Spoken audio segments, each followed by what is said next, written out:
Vous écoutez Radio Equinox, la chaîne du peuple. La chaîne du peuple. Bonjour, l'autre jour, les prisonniers politiques de l'élection du 12 octobre dernier étaient de passage au tribunal militaire de Yaoundé.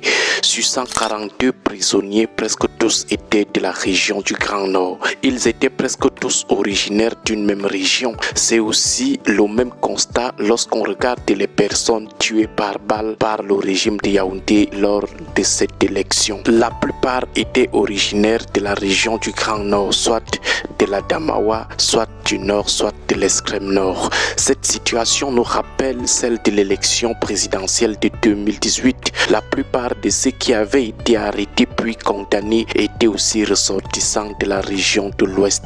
Bref, on peut conclure qu'en 2018, où le principal opposant était originaire de la région de l'Ouest, à savoir Maurice Kamto, les victimes de la crise post-électorale étaient davantage les ressortissants de la région de l'Ouest, tandis qu'en 2025, où le principal opposant était un originaire de la région du Grand Nord, à savoir Issa Chiroma Bakari, les victimes de la crise post-électorale sont pour la plupart des ressortissants de la région du Grand Nord.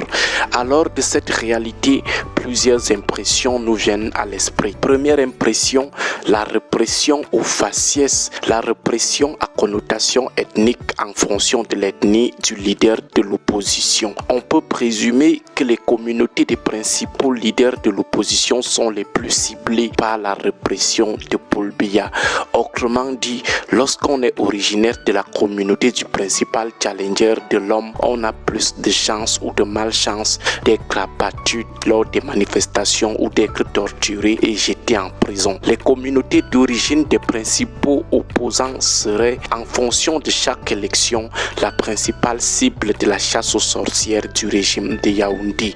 Ainsi, il ne serait pas bon d'appartenir à l'ethnie du principal rival de l'homme. Vraiment triste. Cette impression est confortée par le fait que pendant les campagnes électorales, les communautés des principaux leaders de l'opposition sont toujours victimes de propos et d'actes de stigmatisation. En plus, il y a des témoignages d'actes de stigmatisation ou de tribalisme lors des arrestations et des détentions.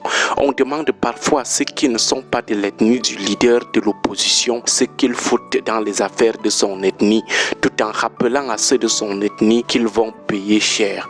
On a l'impression qu'en 2018, c'était les ressortissants de l'Ouest les principales cibles et qu'en 2025, ce sont les ressortissants du Grand Nord les principales cibles. Deuxième impression, on a envie de conclure qu'à chaque élection, les engagements sont davantage en fonction de l'origine ethnique du principal opposant. Lorsque c'est un originaire de l'Ouest, comme en 2018, ceux qui sont prêts à mourir dans la rue sont en majorité les militants du changement ressortissants de la région de l'Ouest.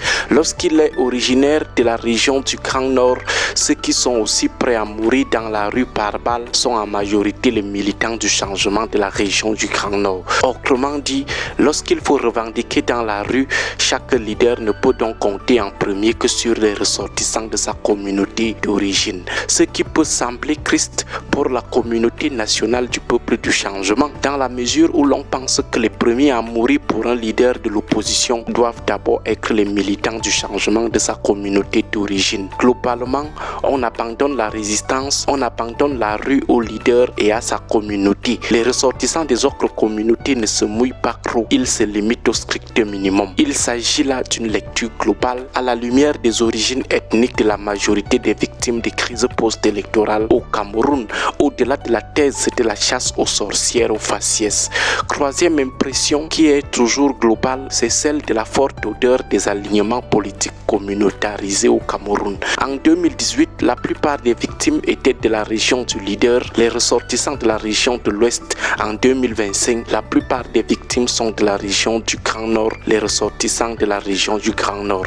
La question est, à quand le tour des autres communautés, surtout la communauté du président du parti au pouvoir? Quand est-ce qu'elle se retrouvera aussi en situation de principale victime de la répression post-électorale? La réponse est simple, elle est en majorité alignée derrière son fils. C'est gênant de le faire observer, mais le constat doit être froid. Combien de manifestations ont-elles eu lieu dans la région d'origine du président national du parti? parti au pouvoir. La région du centre, la région du sud en 2025, combien de manifestations? Dans la région de l'Est, ce sont les secteurs à forte communauté nordiste où il y a eu des manifestations. Les communautés autochtones proches des élites du pouvoir n'y étaient pas trop impliqués.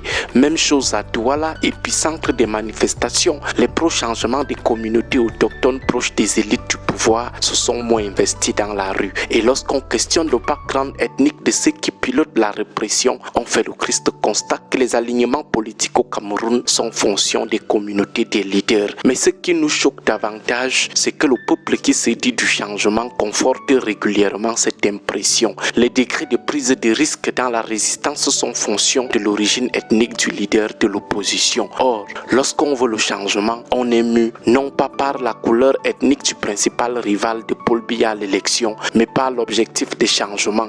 Lorsqu'on veut le changement, on garde le même niveau de prise de risque, quelle que soit l'origine ethnique de celui qui est principal challenger du régime au pouvoir. Le peuple du changement doit corriger cet aspect, car les militants du changement d'une seule ethnie ne pourront jamais déboulonner seuls la dictature de Yaoundé. Au grand jamais. Agréable journée à tous. Que Dieu et nos ancêtres veillent sur le Cameroun.